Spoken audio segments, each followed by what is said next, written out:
Boa noite, bem-vindos a Para Cá dos Montes, uma coprodução da Associação Valdouro com a Rádio Universidade FM e que esta semana conta com António Marques Filipe, presidente da direção da Liga dos Amigos do Douro Património Mundial, economista de formação, mas detentor de diversas pós-graduações, não só na área da economia, como também na área da liderança, estratégia e planeamento, marketing estratégico, entre outros.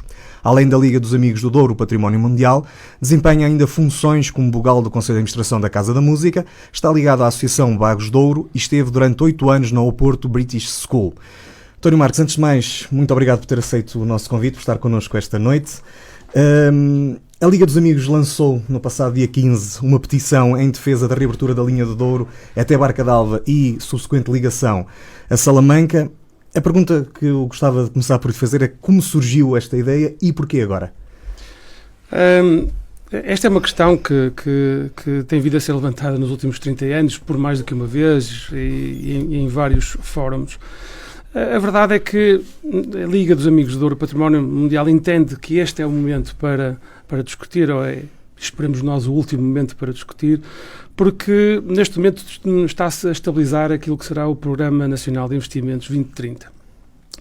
E se não for discutido agora, e se não for inserido agora o investimento na requalificação da linha do Douro, não o será nos próximos 10, 12 anos seguramente. Por outro lado, também entendemos que este é o momento porque existe, do ponto de vista de Bruxelas, uma sensibilidade maior para a questão da ferrovia do que existia no passado. E essa sensibilidade, medida em termos de interesse na reabertura de alguns, aqueles que eles chamam missing links, na União Europeia, mas também do ponto de vista do seu apoio, do seu financiamento.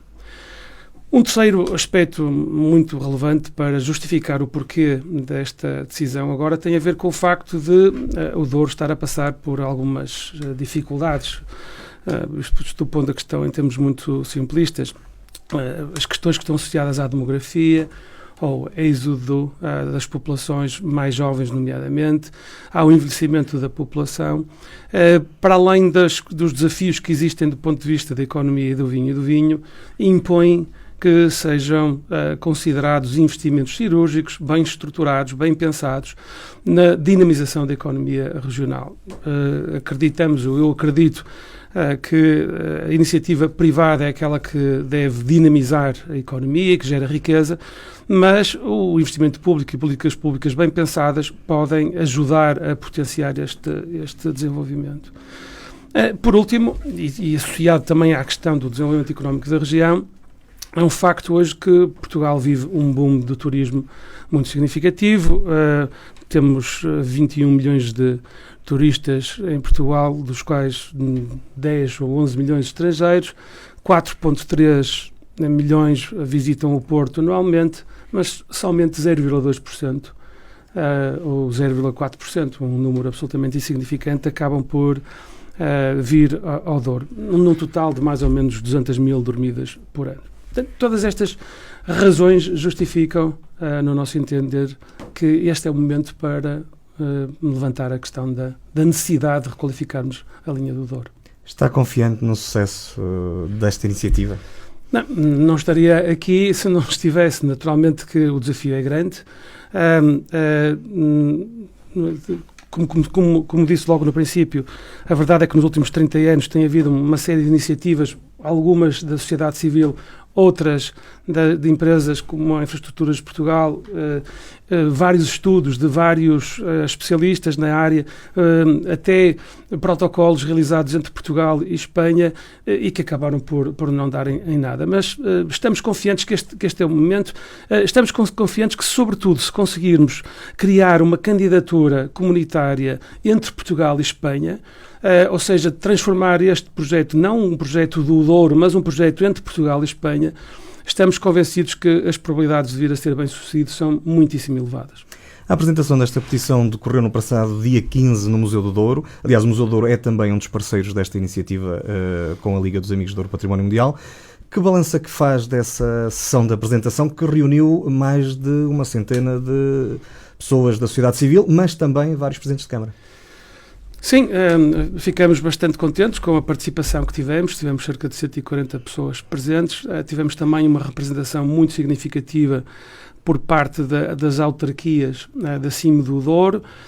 Entendemos que, sendo um projeto que é claramente da sociedade civil, apartidário, mas não podemos deixar de pensar que o papel que uma CIM do Douro pode ter no sentido de nos ajudar a promover e a tornar esta candidatura bem-sucedida é muito relevante. E, portanto, foi bom ver que temos autarcas que estão empenhados também neste processo e, portanto, fazemos um balanço muito, muito, muito positivo.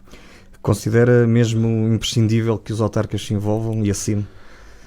Acha que era possível sem o envolvimento? Temos que acreditar que sim, ou seja, temos que acreditar que é possível. Ao contrário do que se diz em Portugal, muitas vezes, que os políticos e os cidadãos estão de costas voltadas, nós queremos sinceramente acreditar que é possível a sociedade civil cooperar com os políticos e os políticos cooperarem com a sociedade civil no sentido de promoverem o desenvolvimento dos seus territórios e das suas gentes. Concorda, vários autarcas ao longo destes meses em que a questão da linha do Douro tem sido mais evidentemente referida, vários autarcas têm-se juntado à causa. Logo desde o início, o Presidente da Comunidade Intermunicipal, sendo de Sernancelho, já disse várias vezes que tinha a linha da Beira Alta há 15 minutos, mas que o desígnio dele a defender o Douro, porque é na Comunidade Intermunicipal do Douro que está integrado. Concorda com a ideia de que há uma união mais forte que tem sido normal até agora em todos estes autarcas na defesa, que este projeto permitiu unir os autarcas da região? Suponho que sim, não tenho a certeza porque conhecemos relativamente mal as iniciativas conjuntas que a CIM do Douro tem promovido. Agora, acreditamos firmemente que esta união é necessária, que é preciso também ter uma visão supra-municipal do território, que há temas que são temas que são relevantes não só para as autarquias, mas para as regiões, neste caso para a NUT 3, mas também, em última análise, para Portugal, ou seja, combater a desertificação do interior, combater as desigualdades que se verificam em termos de desenvolvimento económico. Deve ser um desígnio nacional, deve ser um desígnio que vai para além da autarquia, que vai para além da CIM e que tem que dizer respeito a todos os portugueses. A questão da coesão territorial e da coesão social é absolutamente determinante para o futuro deste país. Se não fizermos nada, seguramente este país vai ser muito diferente do que é hoje daqui a 20 ou 30 anos. A NUT 3 Douro tem, neste momento, menos de 200 mil habitantes. Entre 2001 e 2011, cerca de 32% dos jovens entre os 15 e 24 anos abandonaram a região. E é absolutamente imprescindível inverter este ciclo. Portanto, se esta causa ajudar também a um maior envolvimento e um maior entendimento entre os autarcas da região, pois muito bem. Uma das presenças nesta sessão de apresentação foi o antigo Ministro das Finanças, o Dr. Miguel Cadilho, que proferiu declarações que já foram reproduzidas pela imprensa, onde reconheceu ter sido um erro o encerramento desta linha. Como é que viu estas declarações? Muito bem, o Dr. Miguel Cadilho é nosso associado, é um dos nossos primeiros associados, é uma pessoa de grande valor intelectual, um grande amigo da Liga dos Amigos e, portanto, foi muito bom tê-lo lá, foi muito bom ter tido a ajuda do Dr. Miguel Cadilho e do Dr. Meira Fernandes na construção daquilo que é a petição, tal como ela hoje existe. E, portanto, vimos com muito gosto e com muito orgulho que ele estivesse lá presente. Relativamente às declarações que fez, pois, efetivamente, eu estou certo que ele, na altura em que era Ministro das Finanças, tinha absoluta convicção de que a linha do Douro não iria ser encerrada por tanto tempo e, portanto, está agora a tentar, de alguma maneira, corrigir aquilo que aconteceu de mal no passado, que foi, pura e simplesmente, encerrar aquele troço de linha entre o Pocinho e Barca d'Alva e também do lado espanhol. Ele chegou a referir que, na altura, ficou com a sensação que todo o Conselho de Ministros tinha sido enganado em relação a este assunto. É possível. Não, Muito bem. Não estive presente, mas é possível. Falando em concreto desta petição, a petição está alojada no site da Assembleia da República, um esclarecimento que é muito relevante, uma vez que existem outras petições que não esta, que estão noutros sites, mas a petição que a Liga dos Amigos e que o Museu do Douro lançou está alojada no site da Assembleia da República, o link tem sido amplamente divulgado. Como é que está a decorrer a recolha de assinaturas? Já passou sensivelmente uma semana? Já tem algum dado que nos possa partilhar? Bem, efetivamente, nós temos duas formas de subscrição da petição. A primeira delas é a que está na Assembleia da República, no site da Assembleia da República. Existem outras petições mais antigas que estão na internet. Essas não têm valor legal e será um desperdício, com todo respeito que essa petição nos merece, será um desperdício que as pessoas assinem essa e não assinem a da Assembleia da República.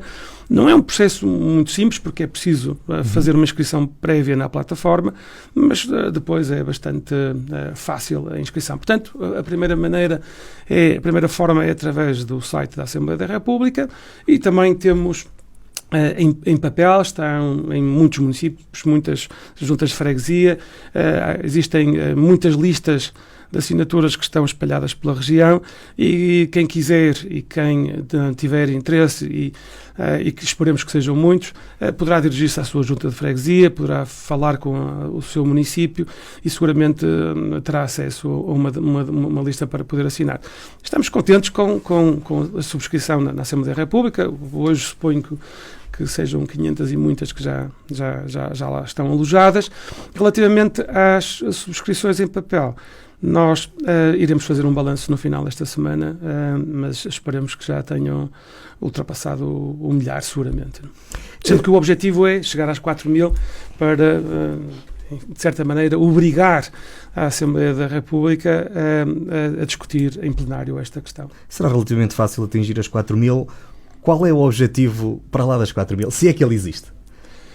Bem, objetivamente, o nosso grande desígnio é conseguir que ela seja discutida em plenário e que, posteriormente, venha a ser estudada pelo Governo, pelas entidades que estão no terreno como a Infraestruturas de Portugal, e que venha a ser consagrado um reforço substancial das verbas no Programa Nacional de Investimentos 2030. E esse é o objetivo último. Se são 10.000, 20.000 ou 30.000, pois seria fantástico que fossem muitas dezenas de milhares. Mas, em última análise, o que conta é que seja imposta a discussão em Assembleia da República, e que posteriormente o Governo, o próximo Governo, possa vir, digamos, alterar aquilo que é a sua proposta atual.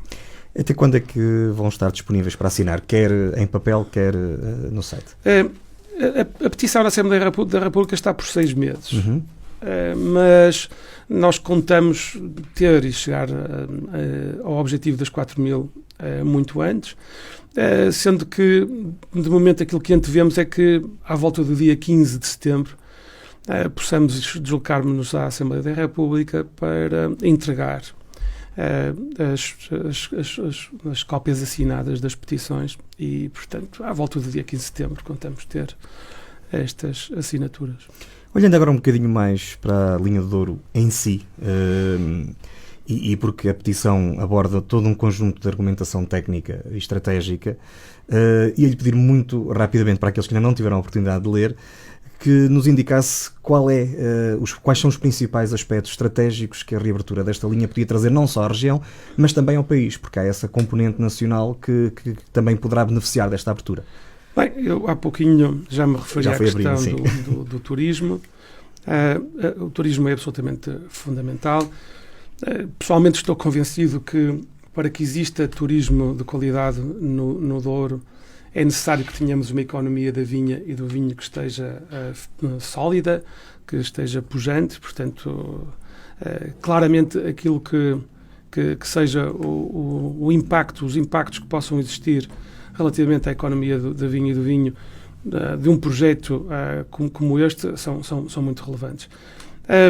Depois, também é importante pensar que esta linha pode servir para transportar mercadorias.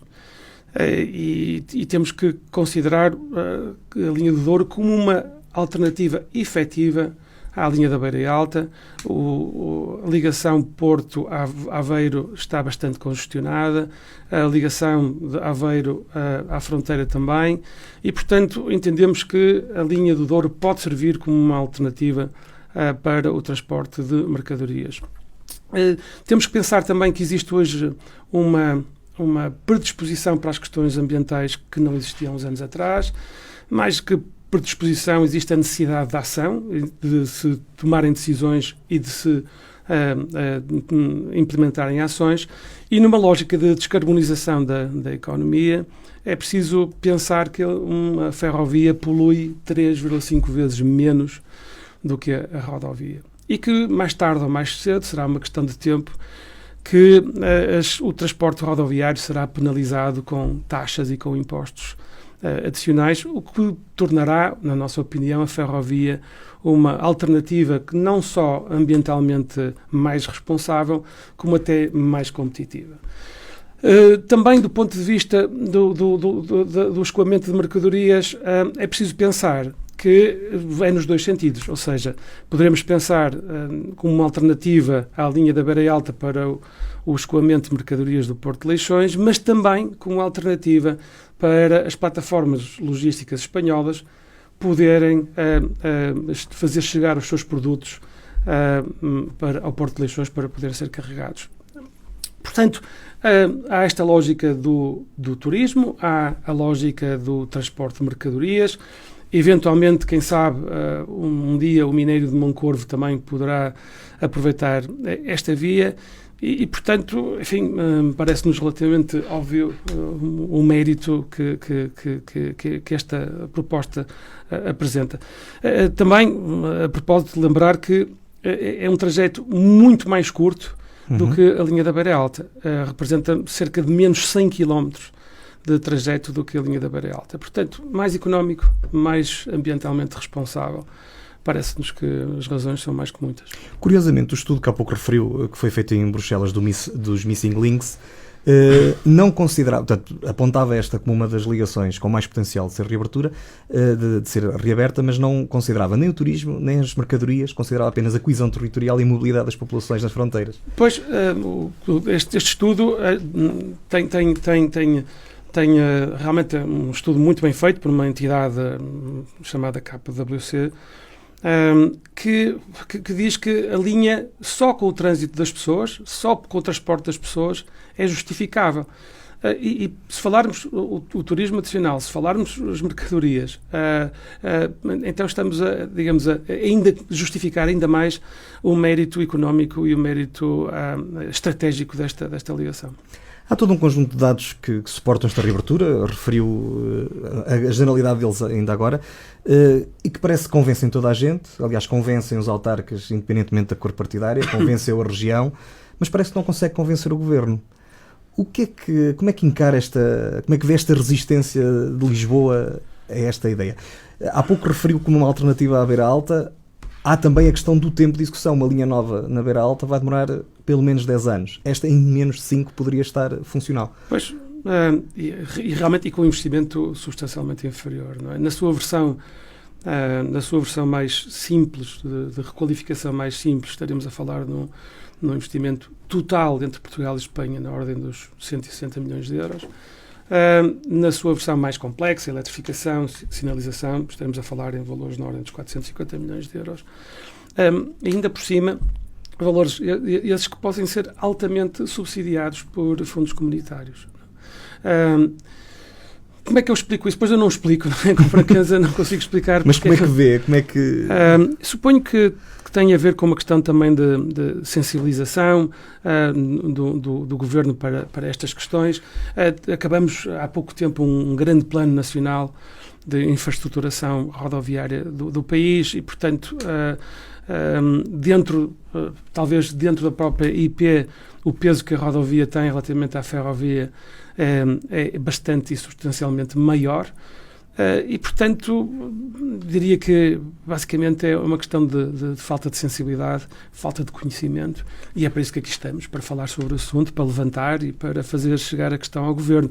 A própria Liga dos Amigos do Douro Património Mundial tem como objetivo apresentar a petição ao Governo nos próximos tempos. E também em Espanha, devo dizer, desculpe, sim.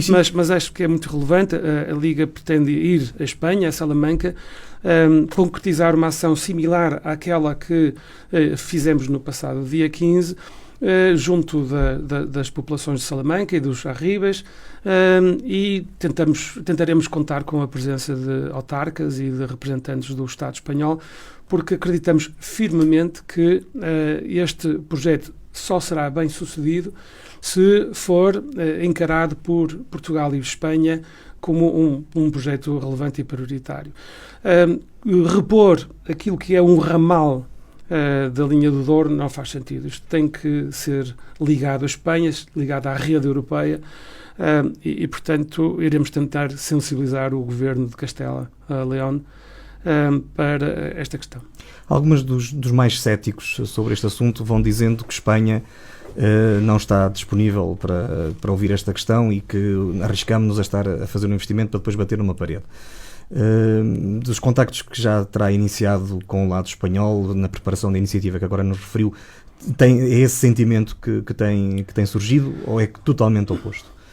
Existe receptividade, nós não temos contactos a nível do governo regional, mas temos alguns contactos com associações similares à nossa e o facto é que o registro é um registro positivo e de interesse. Nós achamos que, sobretudo, que é preciso atender à alteração das circunstâncias.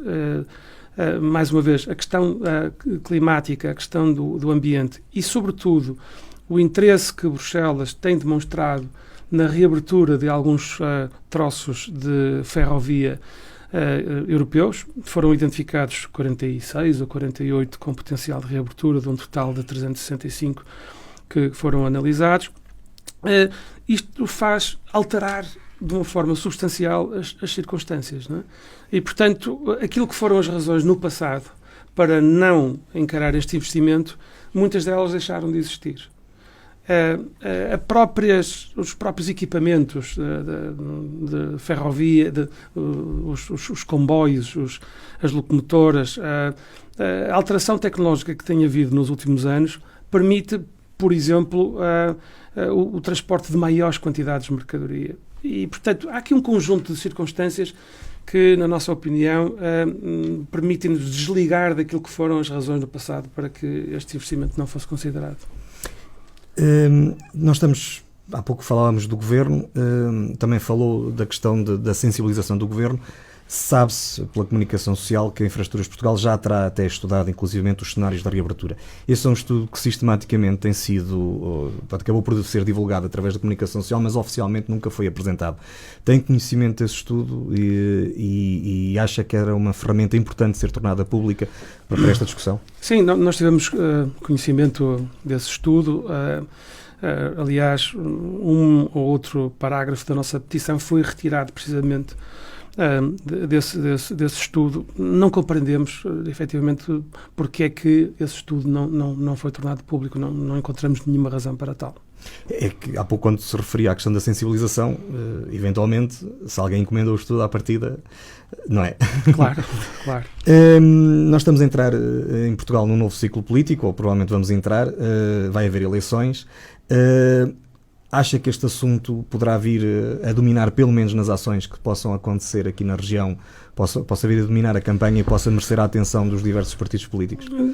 Dominar, não dominará, possivelmente, mas gostava de ver propostas concretas nesta matéria nos programas que fossem divulgados aqui, por exemplo, no Círculo de Vila Real, de Bragança? Claramente. E gostaríamos que, efetivamente, isto viesse a fazer parte do debate. Volto a dizer, esta não é uma questão partidária, não é uma questão política, é uma questão de política. E, como tal, tem que ser discutido, e este é o momento para ser discutido na fase das campanhas eleitorais, é naturalmente para ser discutido. O que eu acho é que vejo nos políticos locais o interesse vai para além da sua cor política, ou seja, foi bom ver no momento em que fizemos o lançamento da nossa petição, vermos autarcas de partidos diferentes sentados lado a lado E, portanto, gostaríamos que fosse realmente debatido nestes próximos meses. Há pouco falou na questão do investimento privado, de que poderá ser o suporte da dinamização económica que a região precisa. Vê também com bons olhos os privados a virem a explorar mais tarde ou mais cedo este canal, caso ele venha a ser reaberto? Claramente. A partir da liberalização que aconteceu em janeiro deste ano, os investimentos que vierem a ser feitos serão colocados também à disposição da iniciativa privada e, portanto, veríamos com muito bons olhos que assim fosse. Não é?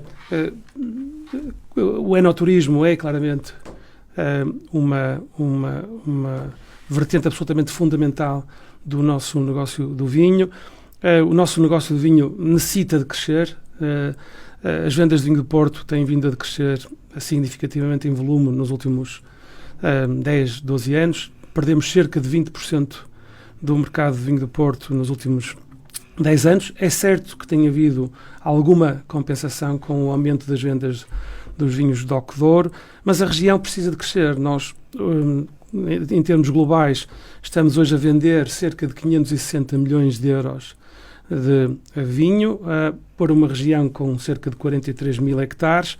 Basta pensar que Champagne vende 4.900 milhões de euros, ou 4,9 mil milhões de euros, perdão, para uma área de produção que é 25% inferior à do Douro. E, portanto, nós temos que crescer, temos que crescer na economia da vinha e do vinho na região e, portanto, precisamos de toda a ajuda. Precisamos de ajuda dos mercados, precisamos de vender mais, de estar mais presente em mais mercados. É certo que já estamos em cerca de 110 mercados, mas temos que ir mais para além disto, mas não chega só aos mercados. Muitas regiões do mundo, nomeadamente Napa Valley, Barolo, Barbaresco, Champagne, Bordeaux, têm hoje uma economia de enoturismo que é absolutamente pujante e absolutamente determinante, permitindo, por exemplo, que em Napa Valley alguns produtores deixaram de vender a distribuidores, que normalmente lhes cobram margens elevadas, para venderem exclusivamente à porta, e vendem 100% da sua produção à porta. E, portanto, é algo que nós temos para onde temos que caminhar.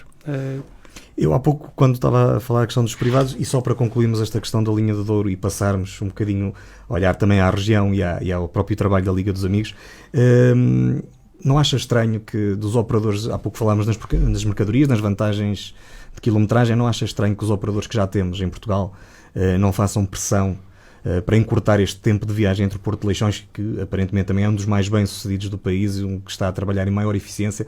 Não acha estranho que eles não façam pressão para que o canal para que consigam encurtar as distâncias de viagem até à Península Ibérica, até a Europa? Pois, efetivamente, parece-me estranho. Não sei quais são as razões pelas quais optaram por estar silenciosos relativamente a esta questão, mas não nos desanima. Continuamos determinados em ser bem-sucedidos. Vamos agora olhar um bocadinho aqui para a região, vamos olhar também um bocadinho para a Liga dos Amigos, para o trabalho que a Liga dos Amigos tem feito. Já o fomos fazendo de alguma forma a reboque da questão da reabertura da linha do Douro. Começava por lhe perguntar, portanto, esta Liga foi formada no primeiro aniversário da declaração da Unesco do Douro Património Mundial, a 14 de dezembro de 2002, portanto, data da fundação, e perguntava-lhe o que é que esteve na base da criação desta Liga. A Liga dos Amigos foi constituída, da Liga dos Amigos do Douro Património Mundial, foi constituída com vista a congregar a sociedade civil local, tendo em vista a salvaguarda dos atributos que levaram a que o Alto Douro vinheteiro pudesse merecer a classificação de património mundial. Funciona, de certa maneira, como um agente de vigilância relativamente àquilo que pode afetar o estatuto, nomeadamente investimentos dissonantes, alterações na paisagem, utilização de técnicas construtivas que não sejam adequadas à manutenção da paisagem, mas para além desta missão de salvaguarda que temos vindo a desempenhar em várias ocasiões. Também existe uma função muito importante que é a projeção dos atributos e fazemos-lo de várias maneiras, sempre tendo em vista a promoção da autoestima do Oriense. E, portanto, a Liga tem levado a cabo algumas ações, nomeadamente no domínio da educação, sensibilizando professores, formando professores, nomeadamente aqui na UTAD, com o apoio da UTAD, formando professores para que eles próprios possam, por sua vez, transmitir aos seus alunos o que é ser património mundial, o valor económico de ser património mundial, porque é uma coisa que não está claro para muita gente, é que ser património mundial tem um valor económico positivo. Vários estudos provam isso de uma forma absolutamente clara. Áreas de património mundial são áreas que, em média, têm acesso a investimentos e a subsídios e a financiamentos de uma maneira mais fácil do que áreas que não são património mundial, e explica-se bem isso pela confiança que os financiadores têm em estruturas organizadas, como normalmente são as que superintendem o património mundial. São zonas que têm mais turismo, são zonas que estão desenvolvidas do ponto de vista económico, estão mais desenvolvidas do que aquelas que não são, e são áreas em que se vê uma interação, uma interdependência, uma rede mais fina de cooperação entre os vários agentes do território. Portanto, são claramente fatores positivos e, portanto, nós estamos convencidos que existe um valor económico positivo de ser património mundial, para além do valor do orgulho, da autoestima, e é isso que a Liga tenta fazer, formando professores, sensibilizando pessoas, levando-as também pessoas a visitar outras zonas que são património mundial. Ainda há poucos dias atrás, estivemos em Itália, numa zona de património mundial, onde tentamos entender qual foi a abordagem que eles tiveram relativamente ao seu processo de candidatura e como é que estão a trabalhar no sentido de valorizar o seu estatuto. Portanto, várias áreas de atuação que a Liga tem. Somos muito pequeninos, temos um orçamento de tostões, mas temos uma vontade de milhões, não é? E é isso que é importante, especialmente numa região com as dificuldades onde nós estamos. A Liga tem apenas menos um ano do que a própria classificação em si. Portanto, no fundo, a Liga cresceu ao mesmo tempo que esta classificação também foi evoluindo no território. Como é que vê, que Douro é este que temos hoje, 18 anos depois da classificação? Eu esperaria poder dizer que temos um Douro melhor que o que tínhamos há uns anos atrás ou no momento da classificação, mas ainda assim é um Douro que tem desafios muito grandes pela frente, como falei, o da demografia, o da economia, são desafios muito sérios que temos pela frente. Apesar de tudo, temos conhecido um desenvolvimento notável do ponto de vista das infraestruturas, do ponto de vista, por exemplo, da educação. A UTAD é um exemplo absolutamente notável daquilo que marca a diferença entre aquilo que foi o Douro há 30 anos atrás e aquilo que o Douro é hoje. Portanto, temos muito bons exemplos. Sobretudo, eu acho que temos muita gente que está determinada em mudar o curso dos acontecimentos. Há pouco falava de um valor económico positivo que está quase que intrínseco a todas as regiões que são classificadas. No nosso caso, esse valor económico positivo tarda em se tornar evidente, ou não? Sim, é verdade. Muitas pessoas, aliás, chamam a atenção para o facto de ser património mundial. Muitas vezes tornou a vida até mais difícil por causa das questões que estão associadas ao cumprimento de regras e às exigências que são colocadas, não só naquilo que corresponde à área do Alto Douro Vinheteiro, com 24.500 hectares, mas toda a região demarcada, os seus 250 mil hectares, e, portanto, muitas pessoas têm dito que o Estatuto de Património Mundial não representa um ativo, mas sim um passivo. Portanto, tarda efetivamente a concretizar-se a consubstanciação deste valor, mas acreditamos que ele existe. Aliás, nós não só não acreditamos, estudos provam de uma maneira absolutamente clara de que as zonas que são património mundial são tendencialmente mais ricas, trabalham de uma forma mais interdependente, mais cooperativa, têm acesso a dinheiro mais barato do que aquelas que não são e, portanto, não é uma questão de convicção, é uma questão de factualidade. Infelizmente parece que a nossa região é a exceção dessa regra. Lá chegaremos. Há um certo potencial que tem sido sucessivamente adiado. É verdade. Na altura, quando surgiu a classificação da Unesco, durante um ano houve uma estrutura de gestão, confesso já não me recordo o nome, que durante um ano tinha como função, no fundo, monitorizar a classificação que foi atribuída. Essa estrutura foi extinta passado um ano, sem grandes explicações na altura do motivo. Esgotou-se o objeto. O objeto não se terá esgotado, mas esgotaram-se os objetivos dessa monitorização inicial.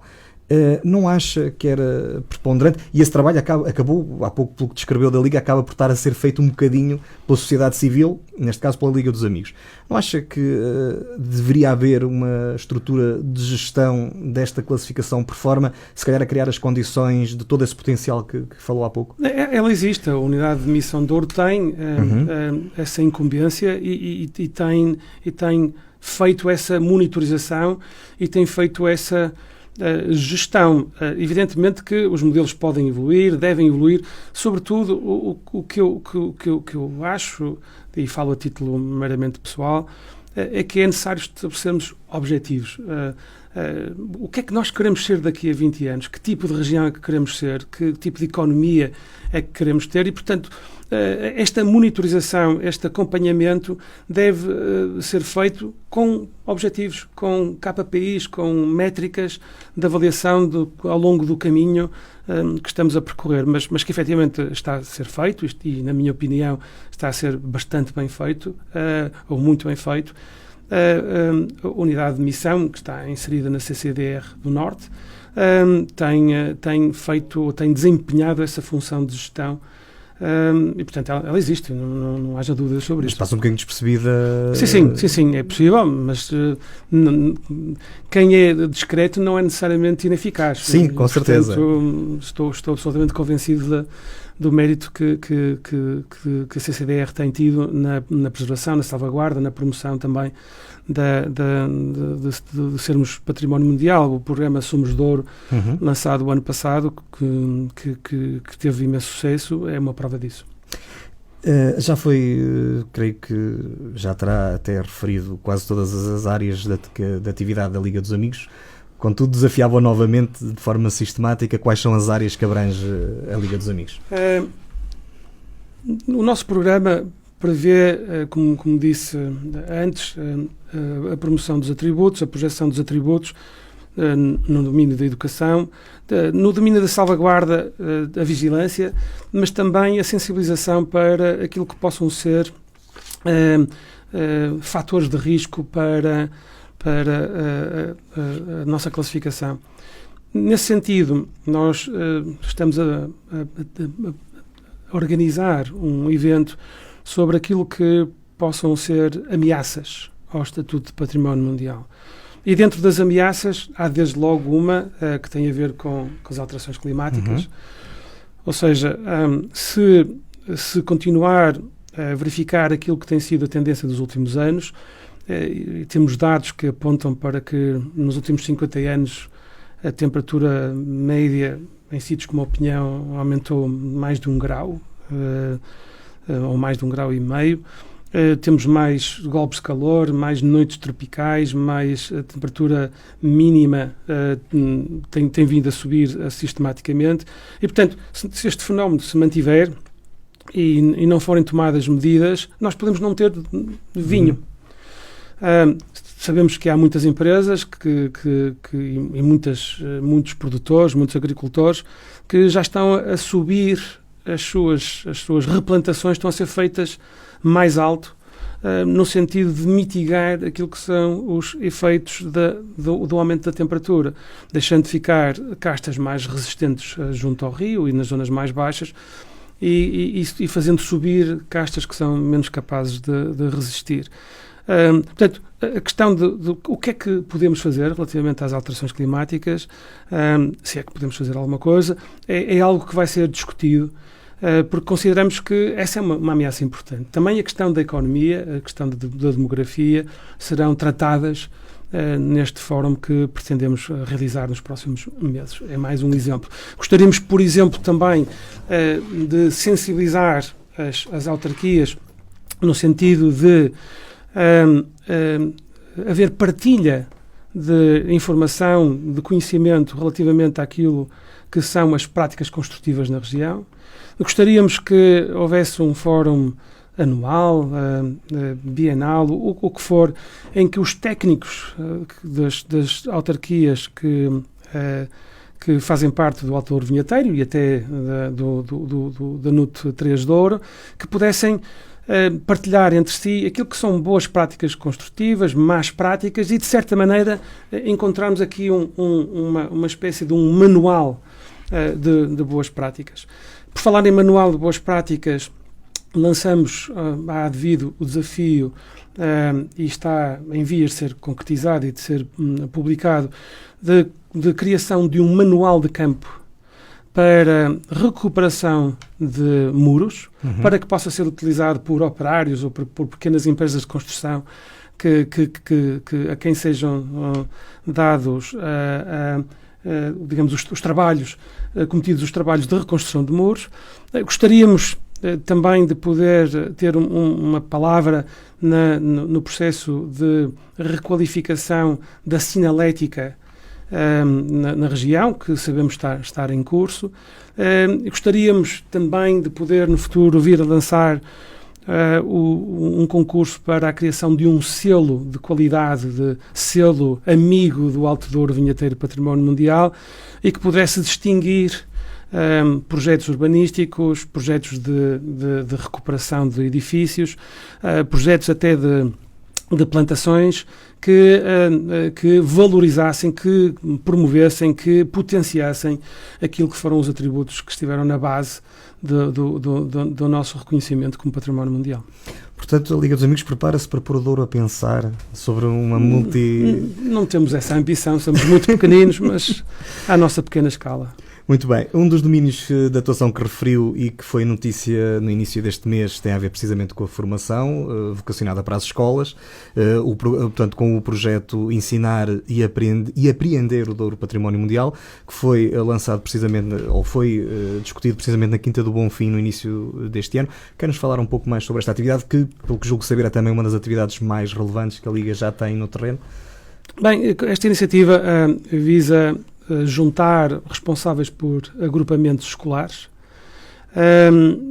da região, apresentando boas práticas de outros territórios, boas práticas dentro do próprio território, com vista a que o Douro Património Mundial possa vir a ser parte dos currícula.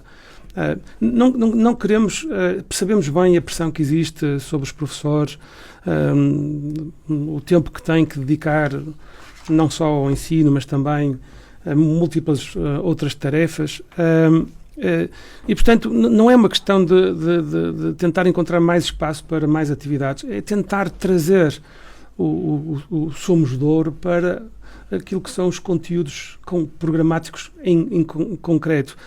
Sei lá, por exemplo, um exemplo que costumo dar é quando se está a estudar matemática, em vez de determinar um círculo em abstrato, não é, uma área de um círculo em abstrato, porque não imaginar um tampo de uma pipa ou calcular o volume que uma pipa tem a propósito de um trabalho qualquer de matemática, ou então trazer torga para o ensino do português, ou para enfim, há muitas maneiras de poder trazer os conteúdos programáticos, para os conteúdos programáticos, as questões que estão associadas ao ser duriense e à região. Estamos convencidos disso. E esta atividade tem sido boa por parte dos responsáveis dos agrupamentos? Sim, consideramos que sim, quer dizer, percebemos bem que eles têm muito trabalho, que estão até aflitos, não é, com a quantidade de trabalho, mas a receptividade tem sido bastante significativa, sem dúvida. Pelo que percebemos, um dos objetivos principais da Liga dos Amigos é preservar aquilo que o Douro tem de melhor para que possa explorar o seu potencial. Assim dito, se calhar de uma forma muito sintética e perdoando-me desde já pelo facto de estar a sintetizar só nesta frase. O turismo é incontornável na nossa região e, no fundo, bebe de tudo aquilo que há pouco foi dizendo, que há o esforço que temos que preservar. Temos que preservar a vinha, temos que preservar as quintas, porque senão depois o turismo também não existe. Há aqui um bocadinho a dicotomia entre o ovo e a galinha, entre o turismo e o vinho, não é? Pronto, sabemos quem é que nasceu primeiro, foi o vinho, mas agora não vive um sem o outro, e só há turismo se houver vinho, mas às vezes parece que nos esquecemos da componente da produção agrícola. Bem, sobre a questão do turismo... Ou seja, o turismo excessivo poderá pôr em causa...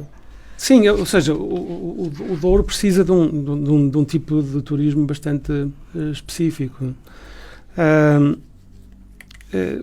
Para alguma coisa ser considerada de luxo, e eu gostava que o Douro fosse visto como algo de luxo, é preciso, na minha opinião, ter pelo menos 3 coisas. É ter uma história para contar, e o Douro tem uma história extraordinária para contar, ter uma qualidade intrínseca que seja evidente e que seja mensurável, e ela está aí para ser vista, não é? E precisa ser escasso. Se não for escasso, não é de luxo. Portanto, pessoalmente não vejo o Douro como um novo Algarve. Como um novo Algarve, com todo o mérito que o Algarve tem, naturalmente. Mas precisamos de gente com qualidade, com dinheiro para gastar, com vontade de gastar dinheiro e que, sobretudo, com vontade de respeitar aquilo que existe. Esta não é uma realidade imutável, não é. É uma realidade em mutação, mas que queremos que seja uma realidade em mutação no caminho certo. E, portanto, o turismo de qualidade tem vindo a provar ser uma fonte enorme de rendimento em outras áreas vitivinícolas do mundo, como há bocado referi, e o Douro não tem porque não conhecer esse mesmo tipo de sucesso. Muito pelo contrário. Eu conheço algumas regiões vitivinícolas do mundo e não querendo ser bairrista, nem sequer sou douriense e, portanto, estou em condições de poder dizer aquilo que existe no Douro é algo que não existe mais no mundo. Eu costumo dizer que os 5.000 quilómetros de muros que estão documentados na região, e o facto é que são muito mais do que 5.000 quilómetros, estes são os dados que a CCDR nos facultou, se convertido em volume de pedra, seriam equivalentes a 3,5 pirâmides de Keops, no Egito, não é? Portanto, nós temos mais de 3 pirâmides na nossa região, o que nos torna, enfim, verdadeiramente excepcionais, especiais. E esta excepcionalidade, este ser especial, que eu acho que nós temos que aproveitar para também ter turismo da mesma qualidade. Futura, que perspectiva para a região do Douro Património Mundial? Eu quero que seja uma perspectiva positiva e de sucesso. O negócio do vinho é um negócio difícil. Ninguém precisa de vinho para viver. Existem muitos países a produzir muito vinho e de muita qualidade. Produz sistematicamente mais vinho do que se vende, o que torna os mercados internacionais de vinho muito competitivos. Existem possibilidades hoje de vender que são menores do que existiam há 30 ou 40 anos atrás. Pensar países como o Irão, onde era possível vender vinho, hoje já não é. Portanto, até há alterações muito significativas no tipo de consumo. É muito mais difícil hoje meter um copo de vinho numa sala de jantar no Reino Unido do que era há 30 anos atrás, porque as pessoas deixaram de jantar na sala de jantar e hoje jantam uma salada numa cozinha ou numa mesa de cozinha. É mais difícil de meter um vinho português nessa mesa, mas os desafios são muito significativos. Agora, nós temos um produto que é genuinamente muito bom, de grande qualidade. E, portanto, nós temos que fazer valer essa qualidade e fazer não competir entre nós no sentido de retirar cota de mercado ao vizinho ao lado, mas no sentido de fazermos crescer este bolo dos atuais 560 milhões para 1.000 milhões. Por que não? Por que não lançar esse desafio? Daqui a 10 anos ou daqui a 15 anos, nós, em vez de estarmos a vender 560 milhões de euros, estamos a vender 1.000 milhões de euros. Há pouco falou de uma questão de um conjunto de questões que assolam a região, que assolam no fundo o interior do país, que assolam um bocado por Portugal, de norte a sul, na faixa interior. O Douro tem sentido tem sentido essas questões, a questão da demografia, do eventual desinvestimento que também por vezes é apontado. Acha que no futuro vamos conseguir encontrar formas de impedir a desertificação, de impedir o esvaziamento dos jovens? O que é que nós tínhamos que fazer para segurar essas camadas que são elas que no fundo vão construir o futuro? É uma questão que eu não tenho respostas fáceis para isso, eu não tenho respostas para isso. É claramente um desafio de Portugal. Pessoalmente acredito que não são só medidas de discriminação fiscal positiva que possam fazer a diferença. Não é por uma família ter mais 1.000 euros no bolso ao final de um ano ou 2.000 que vai tomar a decisão de se manter no Douro quando não tem escolas para os filhos perto, ou não tem um hospital, um centro de saúde perto, ou não tem um tribunal, ou não tem correios, ou não tem um banco por perto. E, portanto, não me parece que medidas de discriminação fiscal positiva sejam suficientes para inverter este ciclo. Sobretudo, o que é preciso é fomentar a iniciativa privada nos seus vários segmentos, nos seus vários domínios, de uma forma regulada, de uma forma que esteja alinhada com os propósitos estratégicos da região, e deixar que seja esta economia a criar a riqueza que possa ser redistribuída posteriormente. Para além da linha de Douro, o que é que ainda falta fazer nesta vasta região? Mais uma das perguntas que não são difíceis. Eu acho que é preciso ganhar consciência desta excepcionalidade e pô-la em prática e vendê-la internacionalmente, vendê-la no resto do país, continuar a promover, digamos, aquilo que são os bons exemplos de projetos infraestruturantes para a região, como foi o caso da UTAD, olhar para exemplos como o UTAD e replicá-los pela região. Hoje tivemos connosco o António Marques Filipe, Presidente da Direção da Liga dos Amigos do Douro Património Mundial. Muito obrigado pela sua presença e por ter aceito o nosso convite. Muito obrigado pelo convite. O programa Para Cá dos Montes é uma coprodução da Associação Valdouro e Universidade FM. Hoje, que a Associação Valdouro comemora o seu 11º aniversário, tem a produção de Daniel Pinto e a apresentação de Luís Almeida. Nós regressamos para a semana.